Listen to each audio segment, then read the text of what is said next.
Hello guys, कैसे हो आप लोग? आई होप आप लोग सब बढ़िया होंगे। तो अब स्टार्ट करते हैं हम स्ट्रेंथ ड्यूरेशन कर्व। ठीक है, लास्ट क्लास में नर्व इंजरी पढ़ी थी, तो उसके आगे ही हम ये क्यों पढ़ रहे हैं? बिकॉज कहीं ना कहीं यार हमें नर्व की या फिर किसी भी सेल की जो एक्साइटेबिलिटी है, हर किसी में तो एक्साइटेबिलिटी होती नहीं है। ठीक है, तो जो भी सेल्स के पास एक्साइटेबिलिटी है, लाइक मसल सेल्स, आपका नर्व सेल, तो उनकी एक्साइटेबिलिटी को चेक करना है। इसका मतलब कि एक गिवन स्टिमुलस पे जो मेरी वो सेल है, एक्साइटेबल सेल है, वो किस तरीके से रिएक्ट कर रहा है, कि वो जल्दी स्टिमुलस हो रहा है, कम हो रहा है, टाइम कितना ले रहा है। मान लो कोई नर्व डैमेज हुई तो उसकी रिकवरी हो रही है, तो वो रिकवरी कितनी ज़्यादा सही हो गई है, तो एक्साइबिलिटी भी डिपेंड करेगी। जल्दी से अच्छा कंडक्शन कर रहा है ना, तुरंत स्टिमुलस दिया, एक प्रॉपर लिमिट के अंदर वो रिएक्ट कर दे रहा है। ठीक है, तो इसका मतलब उसकी रिकवरी अच्छी हो रही है ना। क्योंकि मैंने पढ़ाया क्या था आपको कि आपके हर प्रॉब्लम में यहाँ पे क्या कंडक्शन ब्लॉक आ रहा था, है ना, कि मतलब नर्व कंडक्ट ढंग से नहीं हो पा रही है। ठीक है, एक्शन पोटेंशियल ढंग से आगे नहीं जा पा रहा है, तो उसे चेक कैसे करेंगे हम? स्ट्रेंथ ड्यूरेशन कर्व से। चलो अब मेरी बात समझो, आपने एक स्टिमुलस दिया है ना, स्टिमुलस दिया, ठीक है। अब चलो तो कुछ वैल्यू समझते हैं। अब स्टिमुलस दिया आपने, मान लो कितना, सब थ्रेशोल्ड, समझते हो सब थ्रेशोल्ड?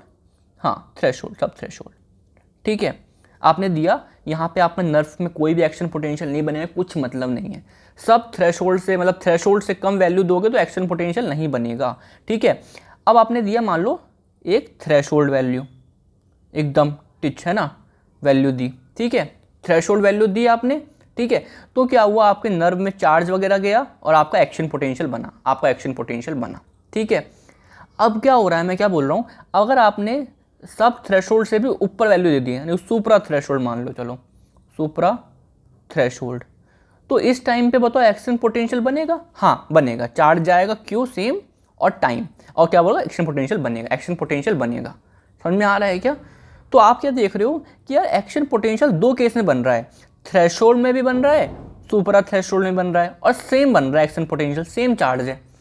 तो डिफरेंस कहाँ पर है? मतलब हम ज़्यादा ताकत लगा रहे हैं और कम ताकत लगा रहे हैं, दोनों में ही एक्शन पोटेंशियल बन रहा है। सब में तो नहीं बनेगा, एकदम एकदम ताकत कम लगाओगे तो नहीं बनेगा। डिफरेंस कहाँ आ रहा है ये? मतलब कुछ तो अंतर होना चाहिए ना। मैं बोलूँगा टाइम का। जब आप थ्रेशोल्ड या फिर बहुत कम स्टिमुलस लगा रहे हो तो बहुत लंबे समय तक लगाना पड़ेगा, टाइम बढ़ जाएगा। लेकिन अगर आप बहुत ज़्यादा स्टिमुलस लगा रहे हो तो बहुत कम समय तक के लिए लगाना पड़ेगा। समझ में आ रहा है क्या? मतलब जो आपका क्यू है, जो आपका एक्शन पोटेंशियल बन रहा है, चार्ज है, वो तो कांस्टेंट है ना। और करंट इनटू में टाइम, करंट क्या है आपका? स्ट्रेंथ ऑफ स्टिमुलस, स्ट्रेंथ, और टी फॉर टाइम। अगर आपने मान लो ये 100 वैल्यू मान लो अभी के लिए, ठीक है, 100 वैल्यू मानी। अगर मैं बोल रहा हूँ स्ट्रेंथ लगाई मैंने कितनी, 10, तो टाइम कितना लगाया मैंने? 10 सेकेंड के लिए। समझ में आया? अब मैंने क्या करा, स्ट्रेंथ को बढ़ा के कर दिया, कितना कम कर दिया मैंने, कितना, आप मान लीजिए 5 कम कर दिया, स्ट्रेंथ को 5 मैंने कम कर दी स्ट्रेंथ, तो टाइम बढ़ जाएगा, टाइम बढ़ जाएगा। अब मान लो मैंने स्ट्रेंथ बढ़ा दी तो टाइम कम हो जाएगा। समझ में आ रहा है कि आप टच कर रहे हो, अगर धीरे से टच कर रहे हो तो एक्शन पोटेंशियल जनरेट करने के लिए ज़्यादा टाइम लगाना पड़ेगा, ज़्यादा देर तक टच करना पड़ेगा, और ज़्यादा तेज टच कर रहे हो तो कम समय में भी आपका एक्शन पोटेंशियल बन जाएगा। समझ में आ रहा है क्या? तो यानी कि जो स्ट्रेंथ है वो इन्वर्सली प्रोपोर्शनल है टाइम के। इधर आएगा तो इन्वर्सली, चार्ज कांस्टेंट है ना। तो यहाँ पे जो strength is inversely duration and time, मुझे ग्राफ बनाया तो ये वैल्यू निकल के आई। ठीक है, तो अब स्टार्ट करते हैं। ठीक है, इस तरफ टाइम बढ़ रहा है, इस तरफ टाइम बढ़ रहा है, ठीक है, इस तरफ टाइम बढ़ रहा है। हाँ, अब मैं क्या बोल रहा हूँ, इस तरफ स्ट्रेंथ बढ़ रही है, स्टिमुलस देने की मतलब स्ट्रेंथ बढ़ रही है। ठीक है, समझो। अब क्या करा मैंने, एक स्टिमुलस दिया, ये एकदम स्ट्रेंथ दी, ये कोई एक्शन पोटेंशियल नहीं बना। क्यों क्यों क्यों बताओ? क्योंकि भाई ये तो सब थ्रेशोल्ड है, ये तो सब थ्रेशोल्ड है, इसमें टाइम का कोई फर्क नहीं पड़ेगा। कितना भी देर दे दो, कितना भी लंबे समय तक दो, कोई एक्शन पोटेंशियल नहीं बन रहा, कोई सवाल ही नहीं उठता। आपने दिया एकदम थ्रेशोल्ड वैल्यू, तो एक्शन पोटेंशियल बनेगा? हाँ बनेगा, लेकिन टाइम ज़्यादा लगेगा, टाइम लंबा लगा। देखो टाइम कितना लगा, इतना लगा, 2 मिली सेकेंड मान लो, है ना, टाइम इतना लगा। समझ में आ रहा है क्या? टाइम इतना लगा। तो यानी कि मिनिमम थ्रेशोल्ड वैल्यू जो हमें देनी पड़ती है स्टिमुलस जनरेट करने के लिए, उसे बोलते हैं रियोबेस। तो थ्रेशोल्ड स्टिमुलस का एक और नाम है रियोबेस, सिंपल। ठीक है, और उस मोमेंट ऑफ टाइम में कितनी टाइम तक देना पड़ा, एक मैंने थ्रेशोल्ड स्टिमुलस दिया, कितनी देर तक देना पड़ा, उसे बोलते हैं यूटिलाइजेशन टाइम। तो यहाँ पे लिखा है द टाइम ऑफ रियोबेस। तो रियोबेस क्या है? मिनिमम थ्रेशोल्ड, और उसको मुझे कितनी देर तक देना पड़ा, वो हो गया यूटिलाइजेशन। सपोज करो मिनिमम थ्रेशोल्ड है वैल्यू आपकी 5, है ना, और कितनी देर तक देना पड़ा आपको 20। तो ये हो गया आपका रियो बेस उस मोमेंट पे, और ये क्या हो गया आपका यूटिलाइजेशन टाइम मिनिमम। मतलब इससे अगर कम, अगर मैं 5 का 4 कर दूं, है ना, और इधर मैं 25 करने की कोशिश करूं, कुछ मतलब नहीं, कुछ नहीं होगा।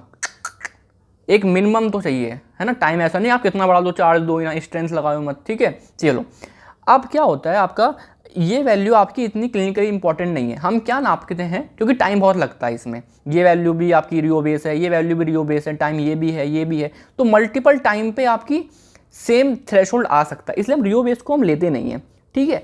हम लेंगे क्या क्रोनेक्सिन। अब ये क्या होता है, आपने स्ट्रेंथ को डबल कर दिया। कौन सी वाली स्ट्रेंथ को, थ्रेशोल्ड, यानी कि रियो बेस की स्ट्रेंथ को डबल कर दिया। कलर चेंज करता हूँ, पहले इतनी स्ट्रेंथ थी, अब डबल कर दो, चलो यहाँ तक स्ट्रेंथ डबल कर दी, स्ट्रेंथ डबल कर दी। तो टाइम कितना लगेगा, टाइम सपोज करो मैंने स्ट्रेंथ 5 थी पहले, मैंने 10 कर दी, टाइम क्या लगेगा, कम हो जाएगा, टाइम कम हो जाएगा, टाइम कम हो जाएगा। तो ये जो टाइम है इसे बोलता हूँ मैं क्रोनेक्सिन।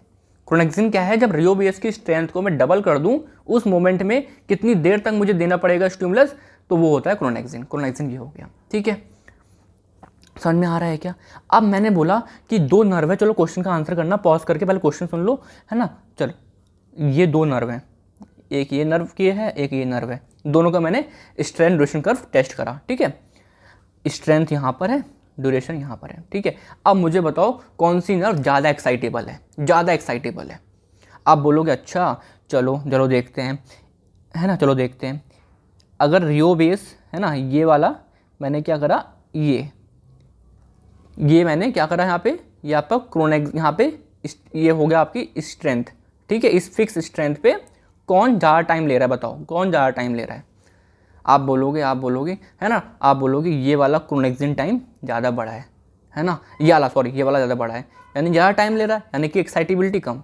तो जिसका क्रोनेक्सिन टाइम जो ज़्यादा समय लेगा, उसका एक्साइटेबिलिटी उतनी ही कम होगी, ज़्यादा लंबे समय देना पड़ रहा है एक फिक्स स्ट्रेंथ के लिए, ठीक है। तो क्रोनेक्सिन टाइम ज़्यादा किसका होता है, सबसे ज़्यादा टाइम किसका होता है, नर्व फाइबर का। अगर ये सबसे कम टाइम किसका होता है, नर्व फाइबर का। अगर ये टाइम बहुत कम ले रहा है, इसका मतलब बहुत एक्साइटेबल है, कि हल्का सा स्टिमुलस दो, स्ट्रेंथ सेम रख के हर सेल को, हमने हर सेल को, जो भी एक्साइटेबल सेल है सबको सेम स्ट्रेंथ ऑफ स्टिमुलस दिया, है ना, क्या नाम है, रियो बेस के डबल वाला। तो सबसे कम क्रोनेक्सिन टाइम में कौन रिएक्ट कर गया, नर्व फाइबर। समझ में आ रहा है, इसका मतलब मोर एक्साइटेबल। समझ में आया क्या वाला पॉइंट की नहीं, पता नहीं। देखो जिसका क्रोनेक्सिन टाइम जितना ज़्यादा, वो उतना ही कम एक्साइटेबिलिटी, तो chronaxie time is inversely proportional to excitability. समझने वाली बात भी है ना यार, कि आपको जो टाइम ज़्यादा लेगा वो कम एक्साइटेबल है भाई, सेम स्ट्रेंथ के लिए, सेम है ना उस टाइम पे। तो chronaxie time is more clinically important, because उसकी वैल्यू एक लिमिट है, पता है ये होगी डबल करके, ठीक है। बट रियो बेस का क्या है, इस मोमेंट पे रियो बेस ये है, इसी मोमेंट पे यार रियो बेस यहाँ भी आ रहा है, चले जा रहा है, ठीक है। टाइम बहुत सारी वैल्यूज देखनी, बहुत सारे टेस्ट करने पड़ेंगे, तो rheobase not clinically so important, हमें क्रोनेक्सिन को देखना पड़ता है। तो दैट्स इट, आपका छोटा सा टॉपिक था स्ट्रेंथ ड्यूरेशन कर्व, मैंने समझा दिया। आई समझ में आया हो, कोई डाउट हो मुझे बताना, नोट्स आपको मिल जाएंगे, ठीक है। चलिए, थैंक यू, बाय।